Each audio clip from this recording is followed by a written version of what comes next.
Study IQ IAS, अब तैयारी हुई अफोर्डेबल। प्रीलिम्स 2023 का रिजल्ट आ चुका है। जितने कामयाब कैंडिडेट्स रहे, तकरीबन 14,000 से ऊपर कैंडिडेट्स जो हैं वो उनका सिलेक्शन हुआ है, जो मेंस लिखेंगे इस साल। आप सभी को बहुत बहुत बधाई।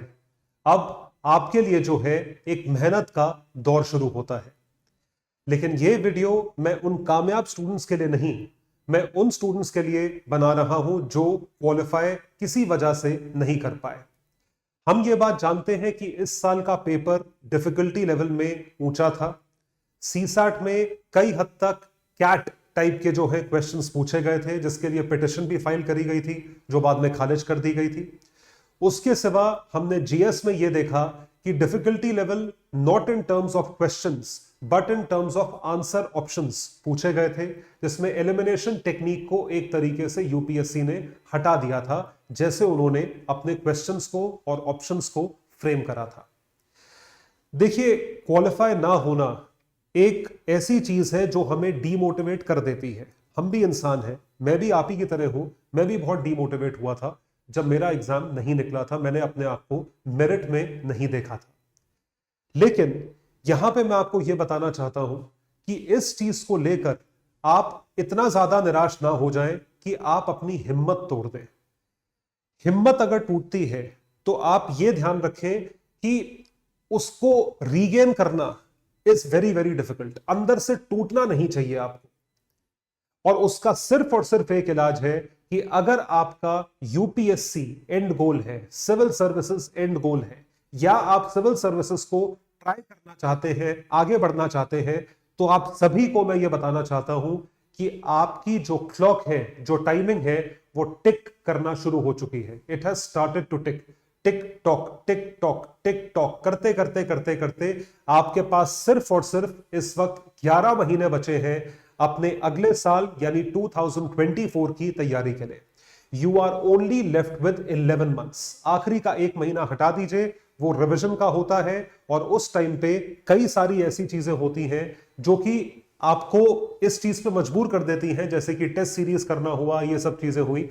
तो आप उस चीज को लेकर ध्यान में लेकर चलें कि यूपीएससी 2024 का टाइम टेबल जो है वो आपका इस वक्त सेट हो जाना चाहिए। अब जैसा कि यहां पर लिखा है व्हाट नेक्स्ट, व्हाट नेक्स्ट में क्वेश्चन मार्क के सामने देखिए दो चीजें हैं। पहली चीज यह है कि आपका यूपीएससी गोल है और आप अटेम्प्ट लिखना चाहते हैं, और दूसरे कैटेगरी के स्टूडेंट्स जिनके अटेम्प्ट खत्म हो गए, the people who don't have any attempt left, या जो यूपीएससी से ड्रॉप आउट करना चाहते हैं। तो जो पहली कैटेगरी के लोग हैं, आपके बारे में मैं पहली बात करता हूं, the first category of people. यदि आपका यूपीएससी गोल है तो आप इस चीज को ध्यान रखें कि आपका जो 11 महीने का पीरियड है, रफली 11.5 मंथ्स का पीरियड बचा हुआ है, ये पीरियड जो है ये आपको बहुत जुडिशियसली यूज करना है। You have to use this period properly.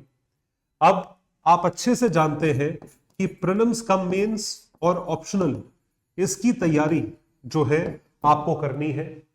आपको इसके साथ साथ इस बार के पेपर ने यह भी सिखाया कि कैसे हमें एकदम अन चीजों के लिए, मतलब ऐसी चीजों के लिए, अनएक्सपेक्टेड चीजों के लिए प्रिपेयर्ड रहना है।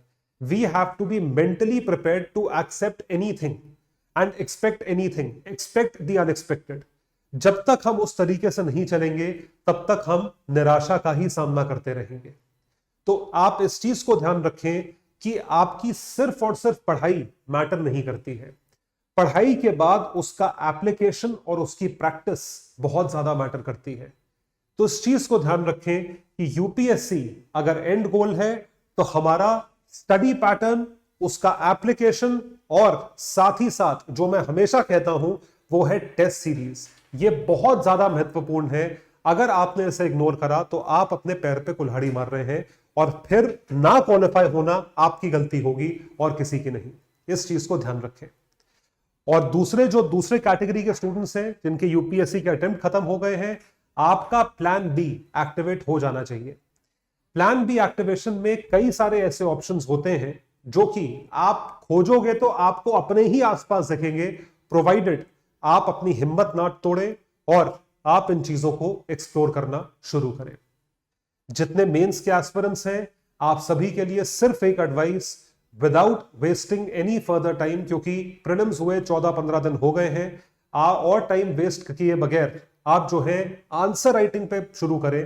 तैयारी शुरू करने का मतलब ये नहीं कि आप वही चीजें पढ़ते जा रहे हैं, वो भी पढ़नी है, लेकिन उसके साथ साथ आंसर राइटिंग प्रैक्टिस करना बहुत जरूरी है, चाहे वो GS1 to GS4 की हो, चाहे वो ऑप्शनल पेपर्स की हो। ये चीज ध्यान रखें कि जब तक आप अपनी हिम्मत रखेंगे तब तक आप कुछ भी पालेंगे। और जैसा कि किसी ने कहा है, कोशिश करने वालों की कभी हार नहीं होती। इस बात को हमेशा ध्यान रखें, और यह भी चीज ध्यान रखें कि कुछ किए बगैर ही जय जयकार नहीं होती। आप जब तक मेहनत करके सफल ना हो, नींद चैन को त्यागो तुम, संघर्ष का मैदान छोड़ के मत भागो तुम। कुछ किए बगैर ही जय जयकार नहीं होती। कोशिश करने वालों की कभी हार नहीं होती। बहुत बहुत शुक्रिया। स्टडी IQ IAS, अब तैयारी हुई अफोर्डेबल।